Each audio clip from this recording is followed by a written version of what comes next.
Warm greetings and welcome once again to Slim Talks. As you know, Slim Talks is dedicated to developing excellence in areas of strategy, leadership, innovation, and marketing. In today's discussion, we will discuss a very pertinent aspect of business dynamics, that is, developing the leadership pipeline. Now, this is a major challenge today as organizations grapple with these issues. Organizations have been going to changing times with dynamic changes in competition and in the industry.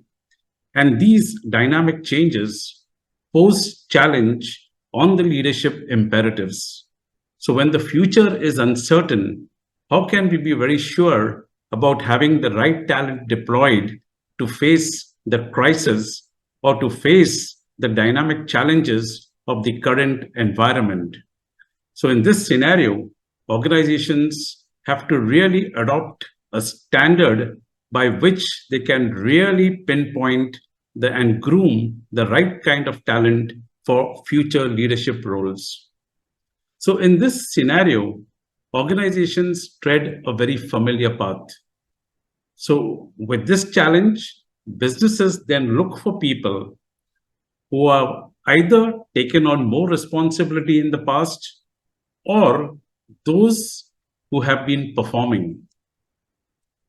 So the crux here is that business look for people or future leaders based on their track records. This can work well for known roles and the candidates have demonstrated the required skills. But when times are changing and the scenario is evolved, and when the roles are different, and when the skill sets are different, then is this tried and tested formula ever going to work? So let us see the missing link. The missing link clearly is early identification of high potential talent. When you only give precedence and importance to past performance. Past performance is fine, but past performance is no guarantee of future success. So therefore, organizations need to adopt a kind of an approach that will help them to really cultivate and groom the right kind of potential in the organizations to develop the leadership bench. So the need of the hour is a predictive model which is not rooted only in performance. So you need to look at a model where there is performance, and in addition to performance, you really get an indicator of the potential of an individual for future roles. As the maxim goes in organizations, you pay for performance, but one gets promoted only for potential with a good demonstrated evidence of performance. So researchers at Harvard have evolved a formula in which there are three pivots around which organizations can work towards identifying early leadership potential. These three pivots are called CQ, which is cognitive quotient, DQ, which is the drive quotient, and EQ, which is the emotional quotient. So a sum of all these three is something that is more objective, in which managers and organizations can look at in terms of identifying and spotting early signs of leadership potential. Cognitive skills are basically the intellectual skills of an individual, and organizations have banked on the intellectual powerhouse for the leadership bench. So cognitive skills is all about problem solving and analysis.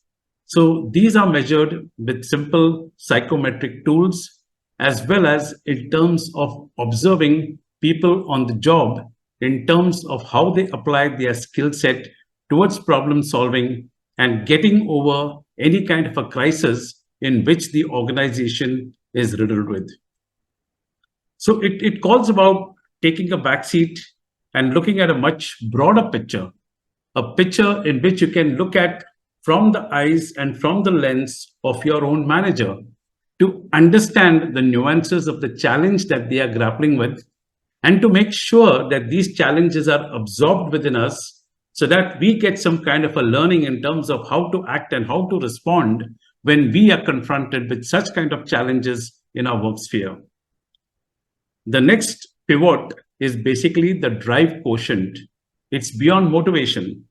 So beyond motivation, it's the drive in order to stretch your boundaries and to do more than what your normal capacity entails.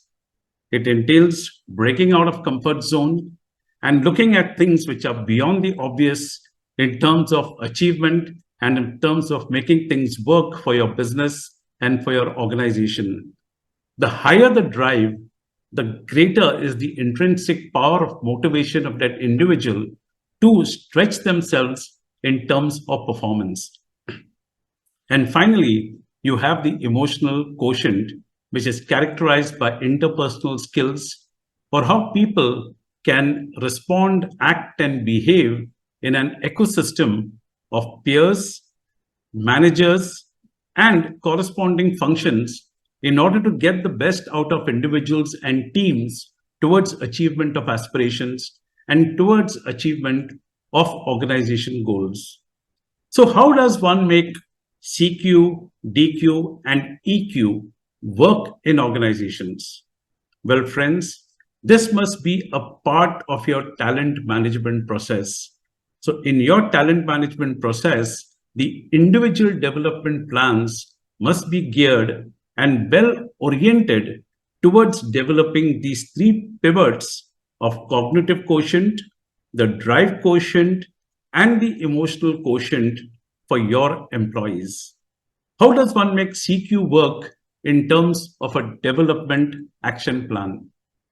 The best is to put your high performing and high potential individuals into some kind of cross collaboration project with cross functional teams so that they are able to understand the larger picture, get the larger perspective, put them on some projects where the organization is grappling with a certain kind of a problem to be solved, and make these people acquainted and experienced in terms of getting their hands deep rooted into that problem, using their analytical skills, their cognitive ability to find a way out, to evaluate alternatives, to weigh out the pros and cons, to separate the grain from the chaff, and to do those things which are really needed from an organization perspective, and avoid those things which can be overlooked with due analysis. So if you put your employees into a kind of a project where you simulate their work in these areas, you give them scope and room for development in terms of their CQ. How about DQ, the drive quotient? I think the best way out is to set stretch goals. Get your individuals out of their comfort zones. Give them a new geography, give them a larger team, and let them stretch themselves in terms of their thinking, in terms of their ability to drive and motivate the larger teams towards achieving the respective goals. Or set high and lofty aspirations for these individuals and give them a time plan in terms of how do they work towards a roadmap to achieve these goals and achieve these aspirations. So when you put your people on these simulations, you give them a chance to develop ambitions and to test their drive in order to succeed. And finally, in an emotional quotient, development requires putting your people into cross-functional projects where they liaise with their peers, with their managers from existing function as well as from cross functions. Give them that exposure and the experience of managing conflicts within that particular group. See how they are able to resolve those conflicts and get into a consensus with the overall team in terms of achieving a plan of action to achieve those goals.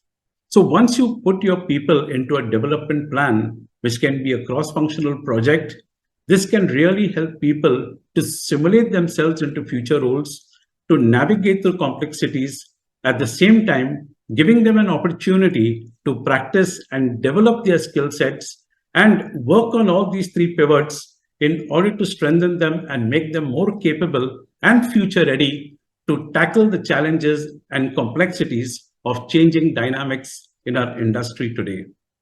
So, friends, in order to spot early potential and develop a robust pipeline, it's important that businesses and leaders work on this triad of CQ, DQ, and EQ. Thank you very much, friends, for joining me on this conversation. I do hope you found it stimulating and giving you some food for thought in terms of what are the imperatives you could adopt in terms of spotting early talent and developing a more capable leadership pipeline in your organization that can withstand the shocks and the headwinds of a changing environment. Thank you.